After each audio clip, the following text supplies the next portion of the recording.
si Andreas, nga naila sa ngalan nga Francisco da Gugoy. Ako sa karuman ng tagapatanggal ng bitoon, pinapanggabuhol. Ako ang nagpupot sa usa sa nangulos sa pinatatas nga revolusyon sa kasaysayan sa Pilipinas na nikapat o 85 kapulian. Pangalan na naguhol kutlo ikan sa hugpulong sa dagat sa huyoy.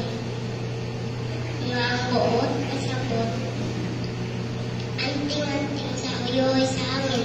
Dagan silang sa tanan ako sila karisip, kila kaya na